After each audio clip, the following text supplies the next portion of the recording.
Hi, I'm one of the participants in SPIN, and I work in the project 4.4 called originally Distributed Acoustic Sensing and Volcano-Seismology, but we want to change them by Distributed Dynamic Strain Sensing and Volcano-Seismology, and I am supervised by Philippe Jusset.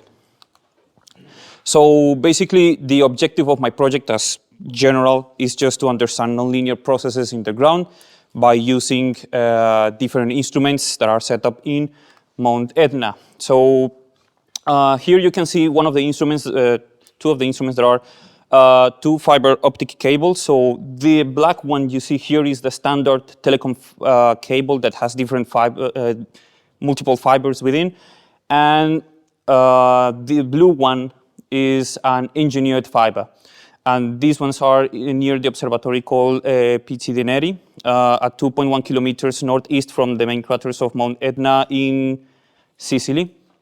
And when we relate the strain rate amplitudes from the optic fibers to the pressure rate of infrasounds, for each of volcanic the volcanic explosions, we have around 30,000 explosions in our data set. We see this relationship. So it's also these ones start increasing in both strain rate amplitude and pressure rate, and then gets flattened. And we see this as a nonlinear response from the ground. The nice thing is that in this flattened area, we don't know, for example, if this is part of the nonlinearity or is it actually, part of the nonlinearity or is it actually saturation. So we have actually to go and see this. In this case, seems to be nonlinear ground response because it's not saturated. However, this doesn't happen always in all parts of the cable. And some parts reports strain rate amplitudes that goes beyond the dynamic range. And here is where I'm going to introduce what saturation in DAS looks like. So here we have standard and engineered fiber for tap test records and some earthquakes. I'm going to talk more about here in the earthquakes because here we can see actually the saturation, and it's characterized basically by just phase jumps along the signal. So the signal just goes here like normal, and then poof, we have a phase jump, and it seems that the signal tries to continue and restores again to the normal values. This happened for strong emotions, and the curious thing is that here the engineer, since it is able to enhance the backscatter light and resolve better the phase of the light, we can recognize these saturations because the signal-to-noise ratio is high. However, if we go to the standard one, you can see that actually optical noise starts dominating, and then it's difficult to recognize the saturations. The good thing is that since the optical noise is very low in engineered fiber, we are actually able, in some cases, we are able to resolve to restore the original strain rate signal. So here you can see an example of an earthquake, which is the black curve, and this is the raw data. So we see here our phase jumps that characterizes the saturation, and we are able to automatically detect this and correct them in order to restore the original strain rate amplitude, and this allows us to overcome the limits of the dynamic range of the system. However, then we still have a problem with the standard fiber because it has a lot of optical noise. So what happens if we, instead of that, we just try to actually use different fiber instances in the same cable? We try to splice each of these fiber instances and maybe try to stack them to improve the signal-to-noise ratio, reducing the optical noise. So this is what actually we did. And these are the reported values of the standard deviation against each of the fiber instances. And we see actually that the standard deviation starts increasing toward high fiber instances.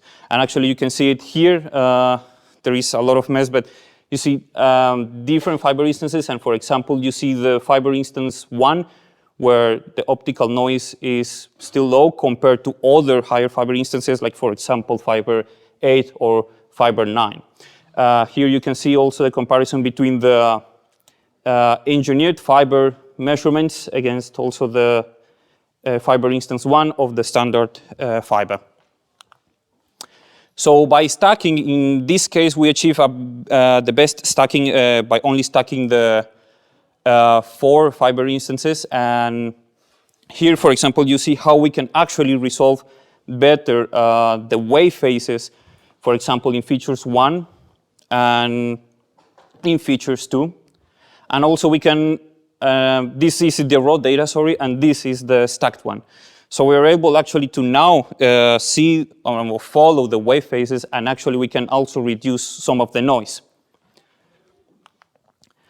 So at the end, what we have done is we compared the stacked standard fibers with the engineered fibers in order to try to comprehend better the DDSS instrumentation. Actually, we can avoid saturation, and this equation is the one that explains how we can avoid it. So it mainly depends on the gauge length and on the sampling frequency. So with higher sampling frequency, actually we can increase our dynamic range and avoid saturation, but this has another cost, and is that we are going to decrease sensitivity. So at the end, the best thing to do is actually to tune these 2 parameters between gauge length and the sampling frequency, so then we avoid saturation. We saw that we can also correct strain rate saturations for low noise datasets. However, this was not possible for stacked fibers, even if we just got a reduced noise of 20%. So now the idea is, now that we have this, we continue to assess the nonlinearity and try to recover the signals that are saturated to correct them and see better this relationship between strain rate amplitude and the infrasound pressure rate. And if we cannot correct them, then we have to discard them. I invite you all to see more of this in detail on the paper that has been accepted for publication in Sensors. Here is the name on the comparison of records from standard and engineered fiber optic cables at Etna Volcano, Italy. And I think it's going to be already published in maybe 2 weeks, let's say. Oh. Okay. But yeah, we already, it's accepted, so I invite you all to see it in detail. Yeah, thank you.